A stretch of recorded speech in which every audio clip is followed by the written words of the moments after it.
எடப்பாடிக்குத்தான் 100% ஆதரவு. திண்டுக்கல் சீனிவாசன் திடீர் அறிவிப்பு. மகிழ்ச்சியிலே எடப்பாடி. நண்பர்களே, அதிமுக தொண்டர்களாக இருந்தீங்க அப்படின்னா மறக்காம நம்ம சேனலை சப்ஸ்கிரைப் பண்ணிட்டு இந்த வீடியோக்கு ஒரு லைக் பண்ணிருங்க. அனைத்திந்திய அண்ணா திராவிட முன்னேற்ற கழகத்தை பொறுத்த வரைக்கும் நாளுக்கு நாள் எடப்பாடி பழனிசாமிக்கு ஆதரவு என்பது அதிகரித்துக் கொண்டேதான் இருக்கிறது. எடப்பாடி பழனிசாமியால் செய்ய முடியாத ஒரே விஷயம் என்றால் வெற்றி என்பது மட்டும்தான் செய்து காட்ட முடியும்.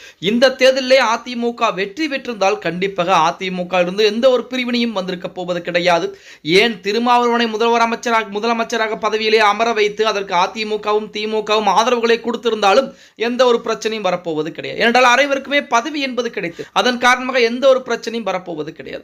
ஆனால் தற்சமயம் அதிமுகவில் எடப்பாடி பழனிசாமி விஜய்க்கு ஆதரவாக இருக்க முடியாது என கூறுவதுதான் மிகப்பெரிய ஒரு பிரச்சனையாக பார்க்கப்பட்டுக் கொண்டிருக்கிறது. இன்னொரு புறத்திலே தமிழக வெற்றி கழகம் இதுவரைக்கும் அதிமுகவிற்கு அமைச்சரவையிலே இடம் ஒதுக்கவில்லை என்ற செய்திகள் கூட வெளியாகிக் கொண்டுதான் இருக்கிறது. அதிமுக என்றால் அதிமுகவிற்கு கிடையாது, அதிமுகவிலிருந்து பிரிந்து போனவர்களுக்கு. இப்படிப்பட்ட ஒரு சூழலில் ஒரு புறத்திலே நமது சி.வி. சண்முகம் தரப்பு பொதுக்குழுவை கூட்ட வேண்டும் என சொல்லிக்கிட்டு இருக்காங்க. இன்னொரு புறத்திலே பார்த்தீங்க அப்படின்னா நமது திண்டுக்கல் சீனிவாசனாகட்டும் அதேபோல அதிமுகவுடைய அவைத்தலைவராக தமிழ் மகன் உசேன் ஆகட்டும் இருவருமே எடப்பாடி பழனிசாமிக்கு முக்கியமான ஆதரவுகளை கொடுத்து இந்த இருவரும் ஆதரவு கொடுத்திருப்பது மிக மிக முக்கியமான நிகழ்வாக பார்க்கப்பட்டுக் கொண்டு இது மட்டுமல்ல, இன்னும் ஏகப்பட்ட நபர்கள் பார்த்தீங்கன்னா அதிமுகவிற்கு ஆதரவுகளை கொடுத்துக் கொண்டிருக்கக்கூடிய இந்த வேளையில் நேற்று தினம் என்னுடைய முழு ஆதரவு, அதாவது 100% ஆதரவு என்பது எடப்பாடிக்கு தான் இருக்கிறது என நமது திண்டுக்கல் சீனிவாசன் அதிரடியாக கூறியிருக்கிறார். திண்டுக்கல் கிழக்கு மாவட்ட அதிமுக நிர்வாகிகளின் ஆலோசனை கூட்டம் திண்டுக்கல் உள்ள தனியார் ஹோட்டலிலே நேற்று தினம் நடத்தப்பட்டிருக்கு. இந்த கூட்டம் நிறைவடையை தொடர்ந்து முன்னாள் அமைச்சர் திண்டுக்கல் சீனிவாசன் செய்தியாளர் சந்தித்து பேட்டி அளித்திருக்கிறார்.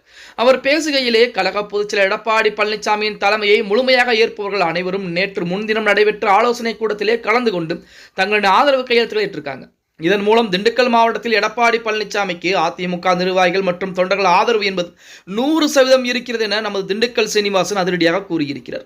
தொடர்ந்து செய்தியாளர்களிடம் நத்தம் விஸ்வநாதன் மீண்டும் எடப்பாடி பழனிசாமி இணைவாரா என்ற கேள்வி எழுப்பியிருக்காங்க. அதற்கு பதிலளித்த அவர் அதை பற்றி நத்தம் விஸ்வநாதன் தான் கேட்க வேண்டும். எடப்பாடி பழனிசாமியின் தலைமை ஏற்க மறுப்பவர்கள் வேறு ஏதேனும் அரசியல் ஆதாயம் பெற நினைக்கலாம் அப்படின்னு சொல்லியிருக்கிறார். அது குறித்து அவரிடம் தான் கேட்க வேண்டும் என்பது நான் என்னிடம் கேட்பது முறையல்ல, நான் ஒன்றும் ஜோதிடர் அல்ல, எனக்கு தெரியாது என்று தனது பாணியில் மலுப்பலாக பதிலளித்திருக்கிறாராம் நமது திண்டுக்கல் சீனிவாசன் அவர்கள். ஆனால் திண்டுக்கல் மாவட்டத்தில் இருக்கக்கூடிய அதிமுக தொண்டர்களுடைய 100% ஆதரவு என்பது எடப்பாடி பழனிசாமிக்கு தான் இருக்கிறது. அவர்தான் பொதுச்செயலராக இருப்பார், அவரை மாற்றுவதற்கு வாய்ப்புகள் என்பது கிடையாது. அவரை மாற்றினால் அதிமுகவாக இருக்காது என தற்சமயம் திண்டுக்கல் சீனிவாசன் கூறியிருப்பதாக செய்திகள் என்பது இணையதளங்களிலும் அதிமுகவுடைய அதிகாரப்பூர்வமான இணையதளத்திலும் வெளியிடப்பட்டிருக்கிறது அப்படின்னு கூட சொல். அதாவது அதிமுகவை பொறுத்தவரை நம்ம ஒவ்வொரு வீடியோக்களிலும் சொல்வதுதான் அதிமுக பிளவுபடக்கூடாது, அதற்கு பதிலாக அனைவரும் ஒன்றிணைந்து அடுத்த கட்டத்தை நோக்கி நகர்ந்து செல்ல வேண்டும் அப்படிங்கிறது நம்முடைய தொண்டர்களுடைய அனைவருடைய எண்ணங்களாக ஒன்றாக இருந்து கொண்டிருக்கிறது. நண்பர்கள், உங்களுடைய கருத்துக்களை கீழே மறக்காம கமெண்ட் பாக்ஸில் பதிவு நண்பா.